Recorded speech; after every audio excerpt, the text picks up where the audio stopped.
Hey family, so I just have a quick message for you. God said you have to let them feel it, okay? You have to let them feel it. Sometimes when somebody does something that may or may not be a mistake, right?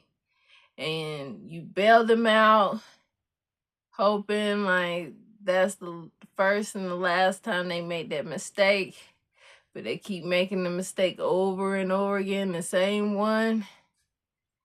God says you have to let them feel it.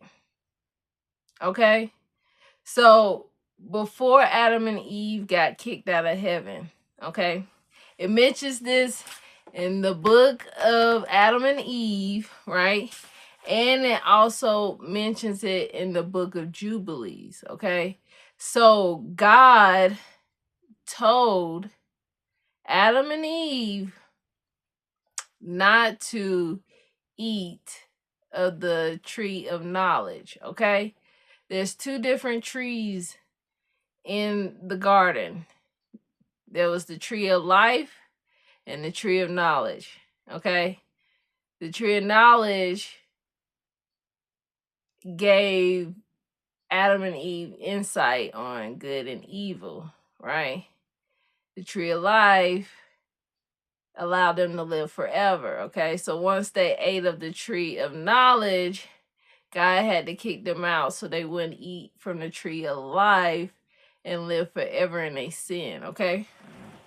So that's one of the reasons why he kicked them out of the garden, because he didn't want them eating from the other tree and being bound to their sin forever. He wanted them to have a chance to right their wrong, okay? But another reason why he kicked them out was because he wanted them to learn to listen to him. He wanted them to learn to trust him, okay? Sometimes I've done it before, right? I've made promises and promises to God, and then I just kept breaking them, right? But then he had to show me, right? When you don't have nothing, who can you call on, right? When you going through stuff, who can you depend on? Who's there for you, right? You keep betraying me, but when I take everything from you, there's nobody there for you but me, right? So he needed Adam and Eve to learn that you're listening to the devil after I told you what not to do, right? You go ahead and listen to him. Now you need to learn why not to listen to him, right?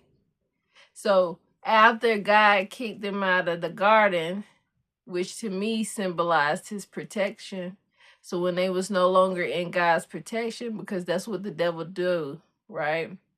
He trick you into sinning against God so that you would be out of his protection so that he can destroy you. Because he can't touch you as long as God protecting you, right? But as soon as you're out of God's protection, he can get you. Or rather, most of the time, he make you get yourself, right? He manipulates your mind so much that he make you destroy your own self. He ain't even got to do it, right? So he got them out of God's protection, and then he spent every day trying to kill them and trying to destroy them and try to once again go against God and what God had told them, right? And even though God wanted Adam to come back into the garden, he knew he needed to learn the difference between the devil's voice and his voice.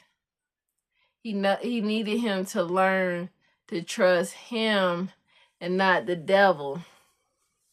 Because the devil could be real persuasive.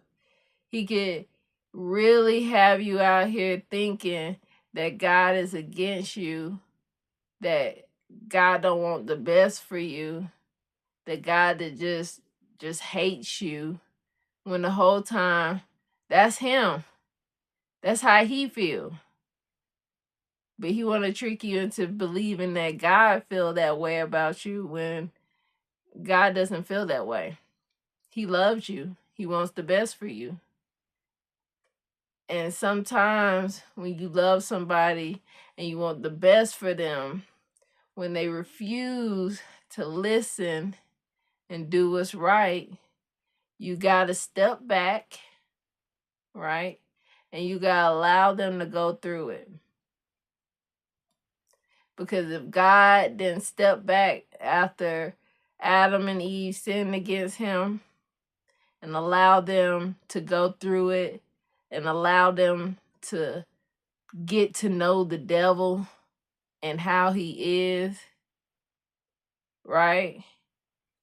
If he would have just instantly saved them and all they had to do was just say they were sorry, it would have happened again. It might have not happened right away, but the devil would have came back and whispered something else in one of their ears to get them to do something different than what God told them. So he had to let them sit and learn, right? Because Adam and Eve, they definitely learned.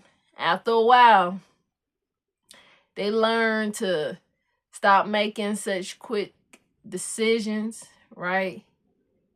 To question things, right? To get confirmation from God.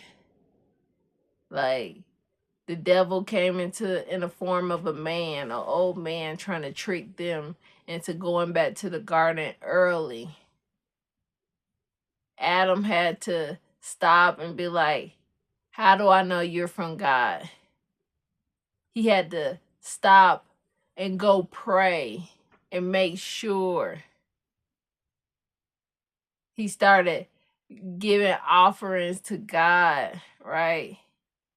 He started making sure, praying before he made every decision because God allowed him to go through it. You got to allow them to go through it. If you don't, they'll never learn and they'll keep making the same mistake over and over and over again. Okay? I know you love the person and you don't want to see them hurt, because God don't want to see none of us hurt.